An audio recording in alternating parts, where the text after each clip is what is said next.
Bonsoir à toutes et à tous, rebonsoir pour ceux qui étaient là ce midi, en début d'après-midi et toute l'après-midi. Rebonsoir Théo.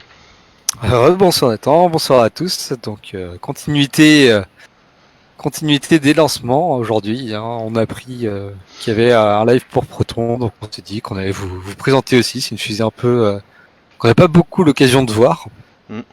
dans le monde occidental, alors que c'est une fusée très tirée dans le monde. C'est la troisième plus tirée au monde. Derrière Soyouz et Cosmos. Donc c'est une fusée très importante, en plus que moi j'aime bien parce qu'elle fait des jolies flammes. Oui, très jolie. Donc C'est la fusée qui a envoyé les premiers modules de l'ISS, par exemple, un Zarya et Zvezda. C'était une Proton, c'est un lanceur lourd. c'est un lanceur lourd, donc c'est un peu comme la Soyouz, hein, pareil c'est un dérivé de missile. Donc ça c'est là où les Soyouz c'est un dérivé de R7, dont on a pas mal parlé cet après-midi pour ceux qui étaient là. La Proton c'est un dérivé du missile UR, c'est la UR 500, la Proton. Et aujourd'hui on en Alors, est à la Proton M, donc la dernière version, dont on voit la UR, petite animation en ce moment même. ouais. UR, c'est pour Universal Rocket. À l'époque, ils voulaient faire des fusées modulables où ils pouvaient assembler les cœurs un peu comme ils voulaient et faire. Donc elle, ça aurait été techniquement la UR 500, mais il y avait des projets pour des UR 700, 900, des fusées bien plus puissantes Ouais, qui n'ont pas vu le un peu jour. comme ils voulaient, ouais. Ça, c'était comment c'était voulu comme ça à la base. Après, c'est vrai que ça n'a pas évolué dans ce sens-là. L'UR 500 a donné la Proton qui est restée. Donc on voit là, il y a 3 étages, 4 étages. 4 étages, ouais, Ouais, sur ce 4 modèle. étages. Donc un Donc là, on les premier voit étage bien. avec... alors, on va présenter ça tout de suite. Bon, pour préciser, hein, on est là tranquille hein, pour ce soir. Ouais, c'est un live un peu moins Les 11 préparé que heures, le voilà, mardi c'est 2020. beaucoup moins. On se détend par rapport à toute cet après-midi riche en actualité. Donc n'hésitez pas à poser vos questions aussi euh, tout du long du live. Voilà. Donc la Proton, le premier étage, c'est 6 RD276. Alors tout fonctionne à l'hypergolique. On en a parlé aussi, on en parle tout le temps d'ailleurs. L'hypergolique, contrairement au kérosène et à l'oxygène, on n'a pas besoin d'allumage pour lancer la combustion. Dès que les deux produits se touchent, la combustion démarre. C'est l'avantage de Ah. l'hypergolique. Après, Alors bon, là, je t'arrête c'est... juste vite fait. On voit les deux satellites. On a vu les deux satellites. Ils sont stackés les uns sur les autres directement. Ils ne sont pas posés de questions. Ils les ont mis l'un Ouais, sur l'autre. bam bam. C'est à Ariane, ils font des super adaptateurs et tout. Allez, hop. Vas-y, je te laisse reprendre. Donc tout à l'hypergolique, donc là en l'occurrence c'est de la mono diméthylhydrazine asymétrique. Donc c'est un dérivé d'hydrazine, l'hydrazine, hein, ce produit très utilisé dans le spatial, et qui brûle avec du peroxyde d'azote. Yes. Donc ces deux produits on les met ensemble, dès que les produits se touchent, on a combustion.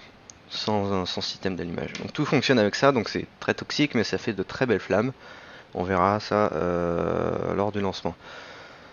Et donc le premier étage a un fonctionnement, a une apparence un peu particulière.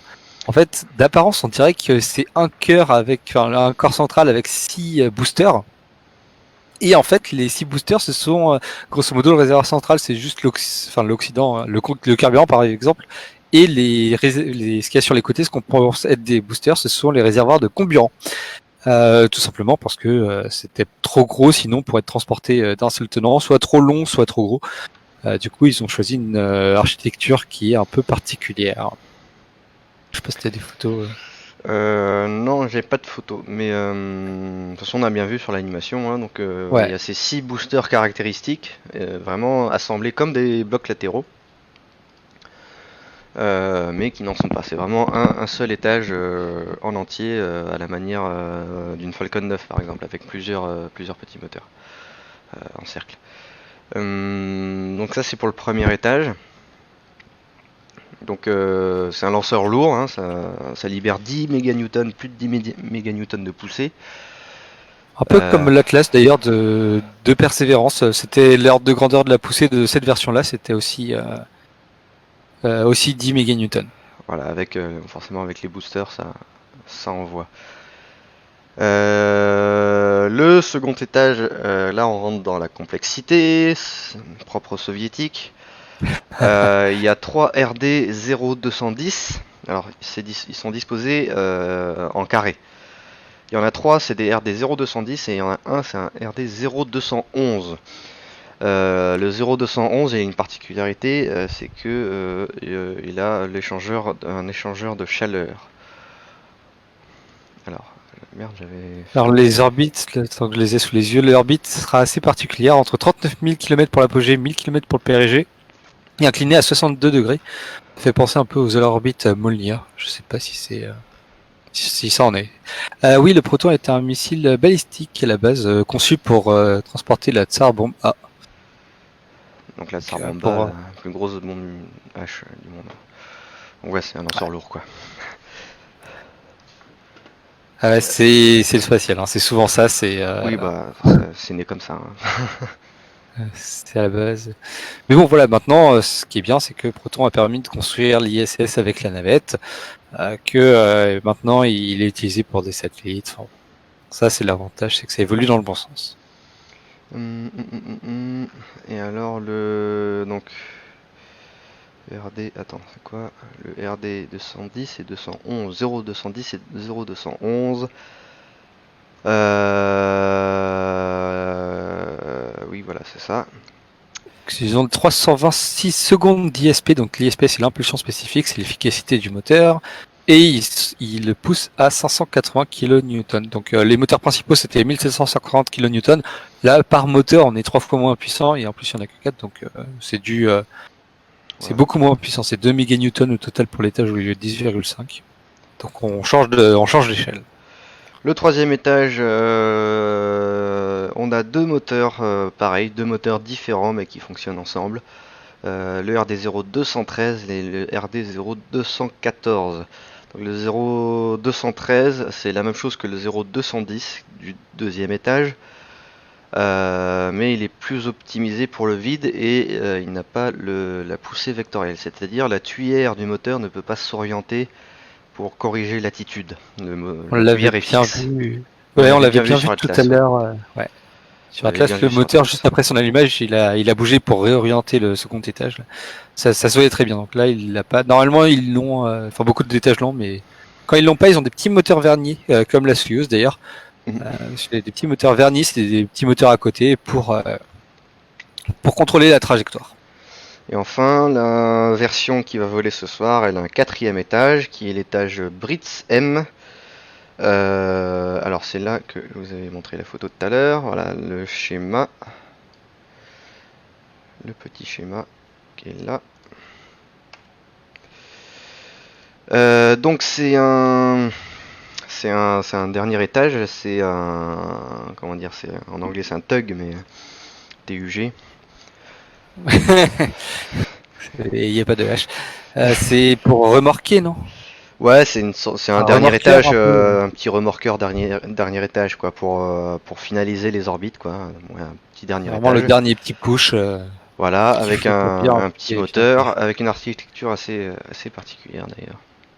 Ouais, c'est le tank extérieur qui est autour, enfin le réservoir extérieur qui est autour, c'est pas commun. LH motor, donc du coup ça doit être, je pense, les verniers, ça doit être l'équivalent des verniers en anglais. Attends, où ça? Au centre t'as main engine, et puis après juste à côté t'as LH motor. Du coup je sais pas. Et non, et après t'as en plus attitude control faster. Du coup je sais pas trop ce que c'est. Ah si, c'est les moteurs de tassement. Oui, c'est en gros justement. Ouais. Grosso modo, vous connaissez les rétrofusées pour éloigner les étages quand il y a séparation. Le moteur de tassement, en fait, c'est que comme on est en apesanteur lors de la séparation, à part quand on s'appelle Soyuz et qu'on allume le moteur quand l'étage du dessous est toujours attaché. Donc quand on est pas Soyuz, on est en apesanteur le temps d'allumer l'autre étage. Et il y a des petits moteurs, souvent à poudre comme celui-là, ou juste avec des gaz pressurisés, qui vont se mettre en route pour tasser le carburant au fond des réservoirs pour permettre à l'étage, enfin au moteur du coup de s'allumer sans aspirer de bulles d'air, parce que sinon ça peut endommager les turbopompes. Eh ben, bonne santé dans le chat. Et bonne santé. Le rival de on a dit Korolev, oui, c'était le c'est le rival, oui, si on peut dire comme ça, si vous voulez. Oui, c'est Tchelomei. Martin Gloshko. Ah non, C'est Tchelomei qui a fait les protons. Et c'est lui qui voulait faire les UR 900 et tout. Donc UR 900, c'est des machins à je sais pas combien de méganewtons de poussée qui pouvaient envoyer plusieurs centaines de tonnes en orbite en un seul lancement. Et il voulait faire une expédition habitée sur Mars dès 1969. Sur Mars. alors oui, la mission dure 18 heures, c'est a priori. Donc quand on dit qu'une mission dure 18 heures, c'est entre le moment où du décollage et le moment où les charges utiles sont séparées. Voilà, donc c'est vraiment la priori, mission de lancement. Hein. ouais. Et Évidemment, priori, une mission il n'y comme a jamais... Persévérance dure 6 mois par exemple, mais le lancement c'est Oui, arrivé voilà. une fois que la charge utile est détachée. Et ici, elle va durer 18 heures, ce qui est a priori une première. Oui, Enfin, c'est la il y a mission jamais la plus longue de l'histoire de l'exploration spatiale. Mais bien sûr, on va pas tout couvrir. On l'a préparé un peu au dernier moment. Alexandre Blochenko qui parle. Je sais pas qui c'est. Donc 8 minutes bientôt avant le décollage de Proton. Alexandre. Alexander. Potentiel calorifique, comment ça? On parle de du carburant là. Je sais pas, directeur de machin. Alors, il y a une petite anecdote assez intéressante avec la Proton. Une anecdote très russe. Grosso modo, j'en quand ai ils ont parlé dans reçu mon live tout à l'heure. voilà, Donc, quand ceux qui ils ont étaient reçu là, les ils connaissent. quand ils ont reçu la première Proton et qu'ils voulaient vérifier l'étanchéité des réservoirs, normalement, on met quelque chose comme de l'eau, par exemple.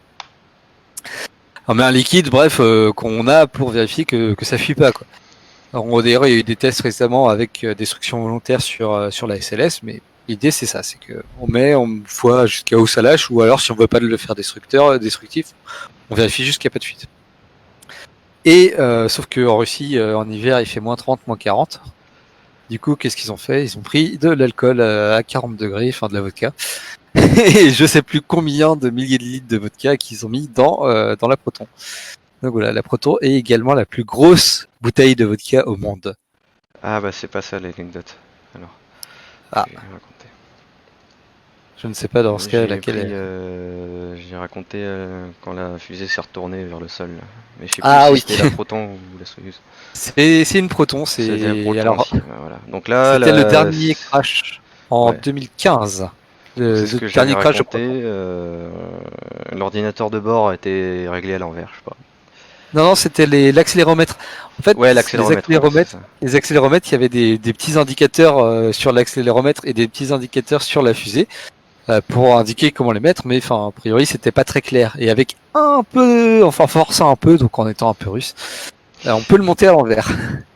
Forcément, quand on le monte à l'envers, la fusée, elle veut redescendre. La fusée, elle a décollé, elle pensait aller vers le sol, donc du coup, elle s'est retournée pour aller dans le bon sens, sauf que c'était vers le sol. Et paf.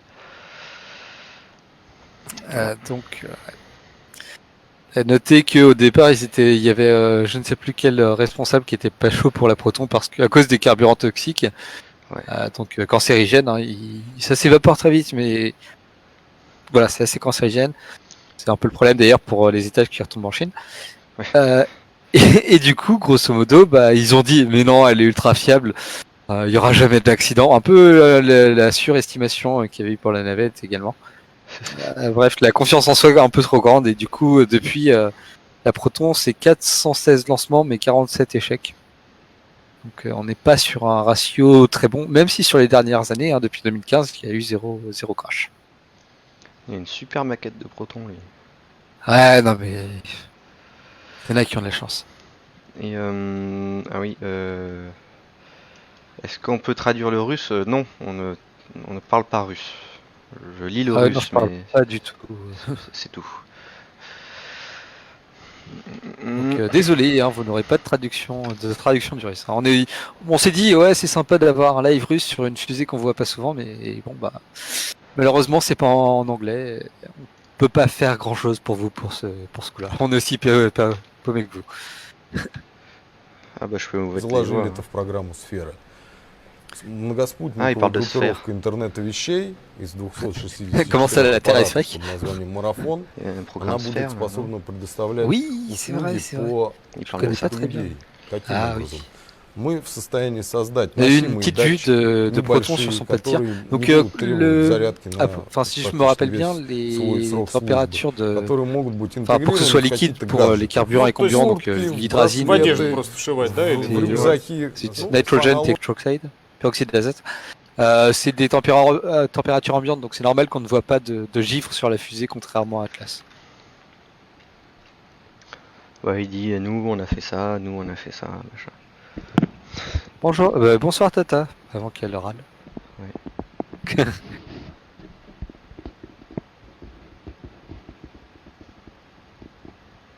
Donc 3 minutes à 3 minutes 20 avant le lancement. Là j'ai un gros décalage par contre. 39, 3,8, 3,7, 3,6, c'est ça? Non, ce que je veux dire, c'est que entre le. J'ai le live sur mon tel en 4G, sur le PC en Wi-Fi, et j'ai ton live à toi, et j'ai 30 secondes entre le. Oh, 30 secondes, remarque, ça va. Entre le live sur le téléphone et le live Facebook. Bon bah voilà.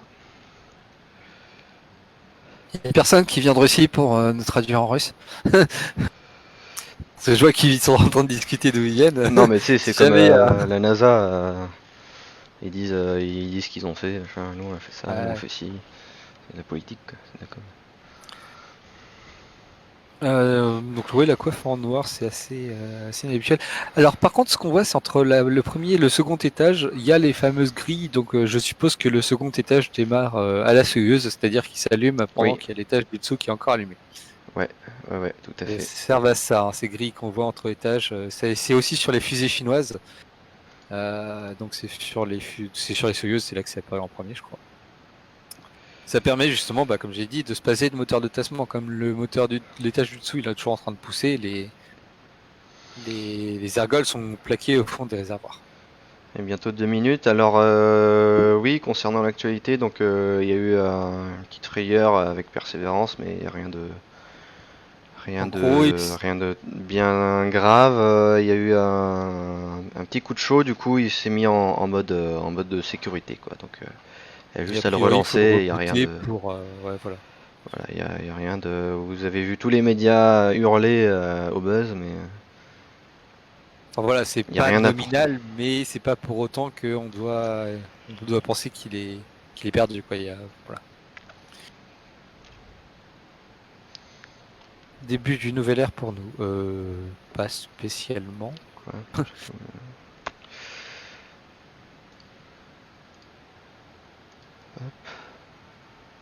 Ah, si Wilson est à moitié russe, il va pouvoir nous aider. C'est promis, il n'y a pas d'histoire de trappe, Wilson. Promis. Non, mais on n'a pas besoin, hein, ne vous inquiétez pas. Comment ça, je te snob, Tata? Pourquoi je te snob? Tu lui as pas dit bonsoir. Ah bah bonsoir, hein. Ce qui a buzz, c'est le bug de persévérance. Enfin, il y a eu un petit bug.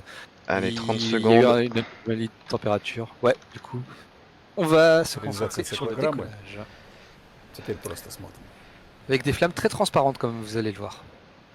Et encore là, c'est de nuit, mais voilà, ça fait des très belles flammes. Très linéaires, très. Un peu violet. C'est Mm. joli.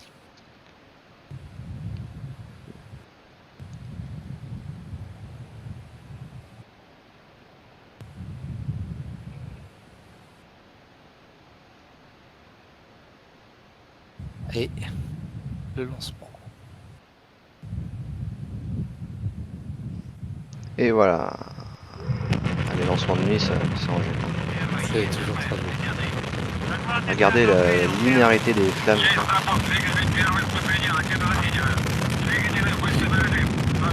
Si Proton explose la lumière de Corps, c'est encore très Oui, il y a eu beaucoup de blagues sur la physique nucléaire, j'ai beaucoup aimé dans les commentaires. 10 méganewtons. Ah, ouais, Très alors bien, là, la flamme. c'est de nuit, donc on voit pas vraiment la texture des flammes. Hein. Vous cherchez sinon sur Google Images les lancements de jour, mais de nuit, on voit surtout oula, Ouais, le passage dans les nuages. le gros passage dans les nuages là. Ça a bien tout Oh, illuminé. on voit les 6 Oui, moteurs. les Là. 6 moteurs. Joli ça. C'est vraiment très joli. Derrière les nuages, c'est vrai que ça baisse tellement la luminosité qu'on voit vraiment, on peut distinguer les moteurs. Là où on peut pas en général. Ouais. Ah, et animation. Et donc ouais, on voit bien toutes ces flammes irisées là, c'est très joli. Avec un très beau son. Donc voilà, là on voit très bien parce que j'avais dit ce qu'on pense être des boosters, mais qui sont en fait des réservoirs de carburant ou de comburant, je sais pas comment ils appellent l'un ou l'autre, mais au centre il y a, on va dire l'hydrazine, sur les côtés le peroxyde d'azote ou vice versa, l'idée est là. Et tout se détache d'un bloc, hein, on va le voir, mais ils sont pas séparables les uns des autres. Une minute pour monter à Mach 1, ouais, c'est pas la plus grosse accélération, mais bon, c'est correct. C'est une jolie animation en tout cas. Ah ouais, leurs animations elles claquent. C'est des super live. Hein. Faudrait qu'ils en lancent plus souvent des protons. Ouais. Gros zoom sur les moteurs. Ah, et voilà, le second étage qui commence à s'allumer. Voilà, là il y a le second étage et qui est en train de cramer l'étage du dessous. Là. Et paf, séparation, voilà, tout d'un bloc. J'adore les commentaires. Ouais. Avec leur vieille radio là. Par contre, ce que j'aime bien, c'est que J'ai l'impression du coup, qu'il y a vraiment une bombe là-dedans. Ce qui est bien, c'est les trucs en anglais en dessous. Enfin, ils alternent entre russe et anglais pour ce qui est écrit. Ah ouais. Ouais, la couleur vue là, c'est des flammes. Ouais, ça, c'est bon.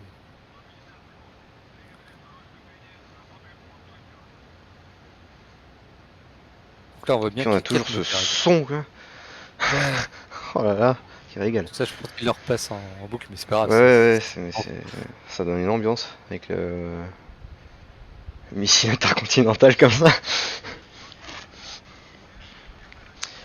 Voilà, donc nos deux satellites qui partent, donc c'est des satellites Express, qui est une gamme de satellites. C'est la télécommunication, si j'ai bien compris. Oui. Rip Lacroix, bah, c'est pas Rip Lacroix, j'en ai jamais eu de toute façon sur, Oui. sur Proton. Et donc la Proton, ouais, on a pas mal parlé au début, donc c'était bien un missile balistique UR, mais en termes scientifiques, c'est-à-dire un fusée Proton, c'est parce que sinon elle s'appelle UR-500. Mais elle s'appelle Proton parce que en premier ils ont lancé des satellites pour mesurer les rayons cosmiques, un peu comme les premiers satellites pour les ceintures de radiation, etc. Et donc les rayons cosmiques c'est essentiellement des protons. Donc les satellites se sont appelés Protons et du coup la fusée qui a lancé ces satellites s'est appelée Proton elle aussi. C'est le mode russe, hein, ça. On la lance mode russe. les R7 par exemple, elles avaient ce nom-là. Hein. Il y avait les Vostok qui ont lancé Ah ouais. les capsules Vostok, les Voskhod qui ont lancé les capsules Voskhod, la Molnia qui a lancé les satellites Molnia et la Soyuz qui lance les vaisseaux Soyuz. Chaque fois, ça prend le nom de ce que ça a lancé en premier. Et tout ce que je viens de dire, c'est toutes des R16, donc c'est toutes des styles Soyuz quoi. Ah, j'étais content de ma Soyuz tout à l'heure. J'avoue que j'étais parti. Ouais, elle vole pas bien dans KSP, mais elle est jolie. Ouais, c'est une Soyuz, c'est beau, faut l'avouer. Sauf quand c'est une version 2.V. Ouais. La version 2.V, c'est une version sans booster où ils utilisent le NK33. Alors bon, j'ai envie de dire oui. Ça pour tous les détails, c'est dans le live de cet après-midi. Hein. Et dans l'épisode 30 de l'épisode de la série sur l'exploration spatiale. Qui est dans les ressources documentaires. Leurs animations, quand même. Ouais.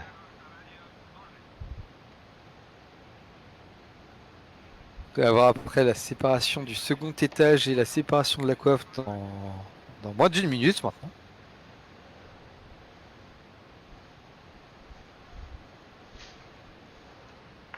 Oh, c'est du beau live. Soyuz, je crois, Korolev, c'est tout de même magnifique, oui. Ouais, franchement. Il y a eu, le dernier Soyuz, il y a eu cette croix qui a été photographiée depuis l'espace par Ivan, je ne sais plus quoi. Et séparation du deuxième étage. Voilà. L'image du troisième étage. Qui n'a pas de gimbal. Et séparation de la coiffe. C'est marrant, il la largue relativement tard, hein, 130 km. Ouais, ah voilà.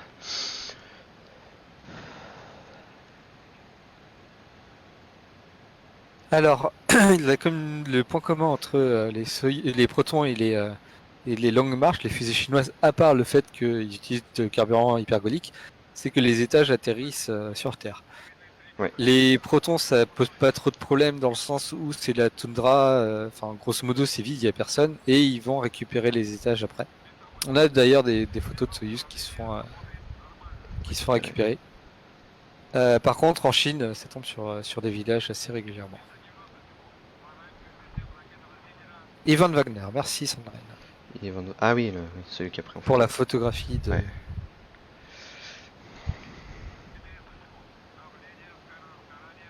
On voit les deux satellites l'un sur l'autre. Là où on verra demain, mais sur Ariane, c'est pas du tout comme ça. Oui. Donc, ne manquez pas demain soir à 11h.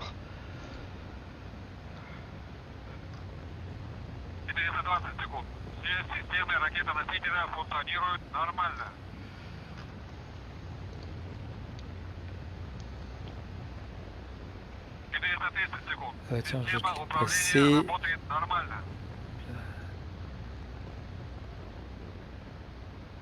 Je vais te l'envoyer si tu veux montrer les flammes.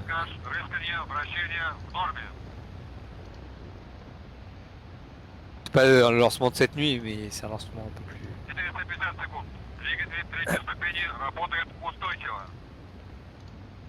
Il y a un travail nominal, ça j'ai compris.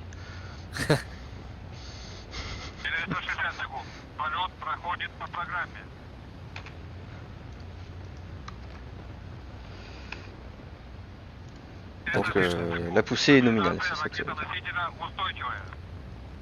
Une photo des flammes sur un autre lancement, de nuit aussi. Ils font pas de live séparation comme les Américains, comment ça? Ah, où on a vu en live la séparation de Persévérance?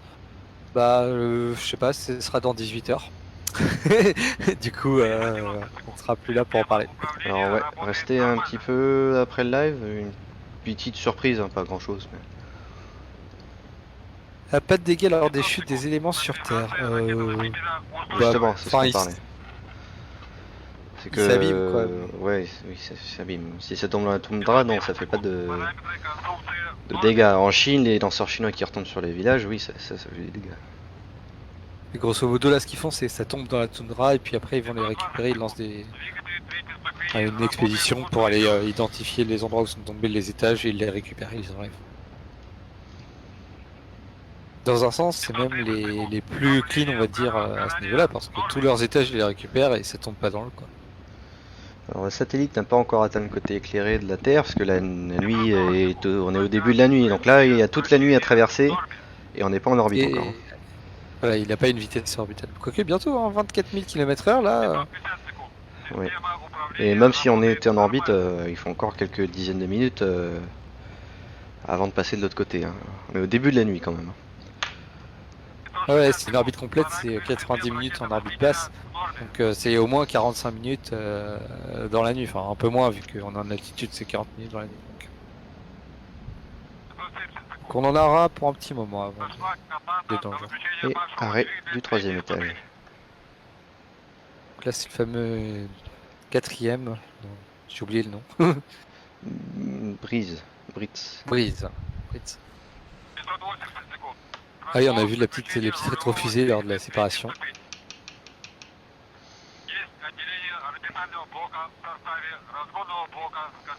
C'est vraiment un tout petit dernier étage. Hein. Ah ouais, je sais pas sur quelle orbite il va les mettre avec ça. Mais... C'est assez marrant quand même de les voir avec autant d'étages, parce que maintenant c'est vrai qu'on a l'habitude l'Atlas, la Delta, la Falcon, Ariane, ils ont que 2 étages en fait. Ouais.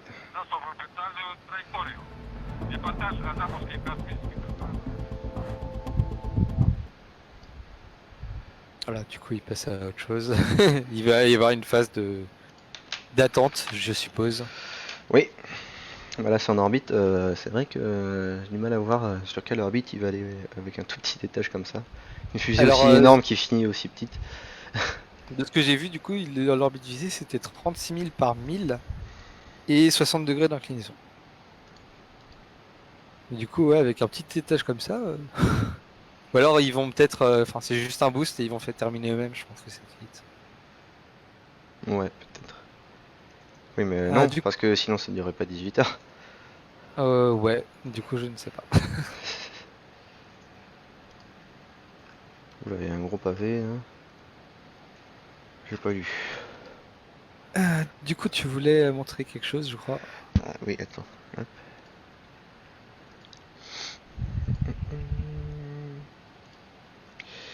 C'est le lancement qu'on a vu à 13h50 tout à l'heure. Ah oui. Au ralenti.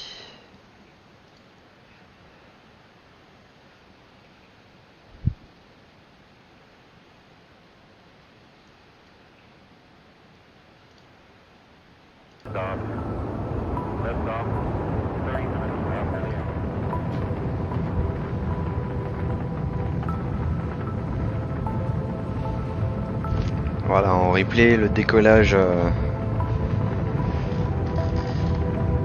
de la mission la plus attendue de l'année, Persévérance, vers Mars.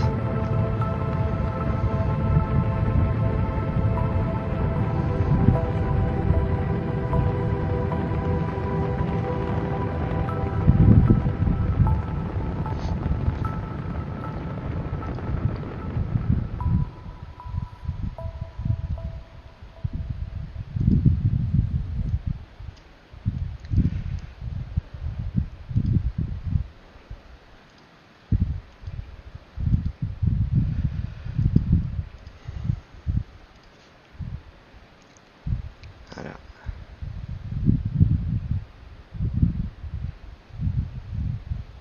Ce genre de caméra ralentie et tout près du pas de tir, c'est Mm. franchement.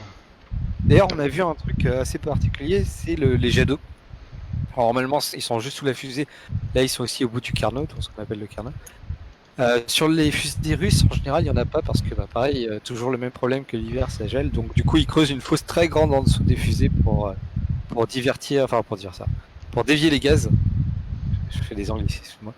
Pour dévier les gaz sans que ça rebondisse vers la fusée, parce que le but de ces jets d'eau, en fait, c'est de ces déluges, comme ils les appellent, c'est d'atténuer le bruit acoustique, enfin les ondes acoustiques, et éviter que ça rebondisse et endommage le lanceur. Et c'est pour ça que toute cette fumée, c'est pas les flammes, hein, c'est la vapeur d'eau. Persévérance, bah, il est en train de s'échapper de la Terre, tranquillement depuis tout à l'heure. Et il sera échappé de l'influence de la Terre dans 2-3 jours environ. 2-3 jours. Ils vont chercher à faire de la récupération d'éléments comme SpaceX ou le qui les Russes.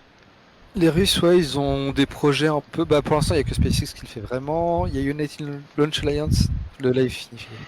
Et le United Launch Alliance qui veut récupérer, eux, le bloc moteur, parce que c'est quand même ce qui coûte le plus cher et qui, dans un sens, permet d'utiliser tout le carburant pour la mission. Donc, dans un sens, ça a l'air d'être le plus optimal pour le moment. L'Europe va faire des essais avec Callisto, mais ça va être des essais. Enfin, pour l'instant, c'est pas dit que ça remplace Ariane, parce que, enfin, grosso modo, Ariane a déjà. Enfin, pour que le réutilisable soit intéressant, il faut des cadences de tir élevées, ce qui n'est pas compatible avec le double lancement. Alors le gars, ça sert à rien de faire des gros copier-coller en anglais. Hein. Ouais. Et du coup, les Russes et les Chinois ont aussi fait part de volonté de démonstrateurs pour voir du coup si c'est faisable, et si c'est faisable, est-ce que c'est vraiment intéressant. Oui. Parce que bon, leur utilisable, on l'a vu, hein, vouloir réduire les coûts avec SpaceX, c'est cool, mais ça permet pas d'atteindre des orbites à haute énergie, ça permet pas d'envoyer des charges volumineuses. Alors, sachant que les soviets étaient déjà à la pointe en réutilisation, hein, leur lanceur lourd était entièrement réutilisable. Energia avait pour vocation d'être entièrement réutilisable. Donc Ils Energia, ont pas pu c'est la mener à le terme, lanceur mais c'était qui le- devait lancer la. Oh, bah tiens, Jérôme, si tu vas être, on va te dire au revoir. C'est quoi ça? Je sais pas, mais du coup, c'est au revoir. Ok. Bah, au revoir Jérôme. Euh, Et oui, Olga, hein, enfin, un Oui, copier-coller anglais, ça sert pas à grand chose. ça sert à rien. Ah, Qu'est-ce que je disais? Oui, Energia, donc c'était le lanceur qui devait lancer la navette soviétique Buran, hein, qui était alors, bien entre plus autres, elle était avancée plus que. modulaire Oui, elle était plus modulaire, que le stack de STS de la navette spatiale américaine. oui, Elle pouvait emporter d'autres charges que la navette. ouais. Notamment un Soyouz vers la Lune, ça aurait été une fusée extraordinaire. Oh purée, ouais, ce genre de truc. Mais... Une fusée extraordinaire. Et la navette elle-même était bien plus en avance que la navette américaine. c'est un peu différent. La navette américaine avait quand même les RS-25 et les Russes n'avaient pas encore d'équivalent à ça. Mm. Ouais, mais elle était autonome. J'avoue que là. Bon, alors je vais faire un tour à prendre des jets à venger là. Mm. C'était quelque chose, la navette russe. Voilà, bah n'hésitez pas à poser vos questions. Si Il on a reste qu'en ont encore. quelques instants, puis s'il n'y en a pas. RS5 aurait été une sacrée fusée aussi. Oui, Alors je me rappelle de la RS. Bah c'est ce qui a donné. C'était une SLS stéroïde, non RS5. RS5, je vais te dire ça. Oui, c'était une SLS stéroïde. Bah c'était le programme Constellation, c'est ce qui a donné la RS1X, qui était un peu moche, mais du coup qui Moi, était censé transporter des équipages. c'est juste une SLS, non? Bah non, il y avait 5 moteurs a priori. Ah oui, un peu plus de moteur. Bref, bon, Elle était un peu plus capable, donc c'était c'est une SLS stéroïde. c'est un dérivé de STS, hein, de toute façon, hein. C'est de la même famille, Ouais, hein. voilà. Ouais, l'idée c'est que depuis longtemps, c'est que des dérivés de STS, mais qu'à chaque fois le Congrès il dit non, on va aller vers Mars, non, on va aller vers la Lune. Donc grosso modo, l'idée c'est que SLS a pris beaucoup de... Enfin, il y a eu des problèmes au niveau de SLS, niveau budget et tout, parce qu'il accumule tous les changements d'idées du Sénat depuis des années. Voilà, par contre, on parle d'RS5, là, Energia à côté. Enfin, RS5 à côté d'Energia. Ouais, elle est plus puissante. RS5, ouais, mais bon, c'est moins impressionnant, quoi. Oui, c'est moins impressionnant, je suis d'accord. Oui, a priori, RS5 était censé être plus puissant que la Black 1B, ouais. Bah oui, oui, forcément. Les fusées RS, c'est du lourd. J'aime beaucoup cette image quand même. L'image des moteurs, là, le lieu Ouais. d'image. Alors, ouais, voilà, comme c'est des molécules courtes en fait, contrairement au RP1, les flammes sont très transparentes et c'est également du coup le cas pour les moteurs à hydrogène. C'est de l'eau et en fait c'est quasiment transparent. C'est encore plus transparent que ça. Hop.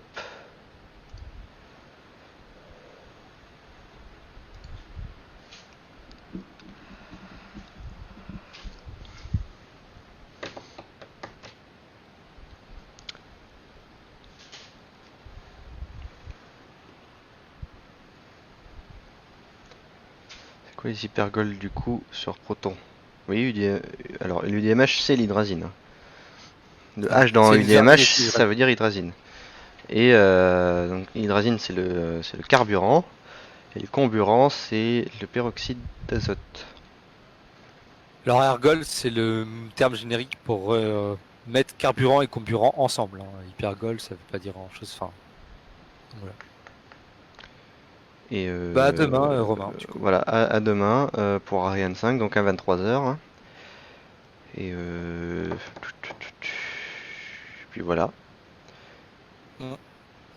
Tout, Merci à vous tout est d'avoir sur le suivi. groupe 1 pour demain. Hein. Tout est en annonce. D'ailleurs, elle va être épinglée juste après qu'on ait fini. Tout est en annonce. Toutes les infos sont en annonce.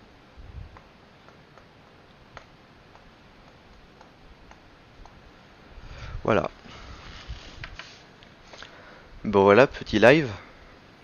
Un peu à l'impro, mais Donc, voilà, très petit live sympa. et bah bonne soirée à tous, du coup. Merci de nous avoir suivis. Et puis à demain. Au revoir.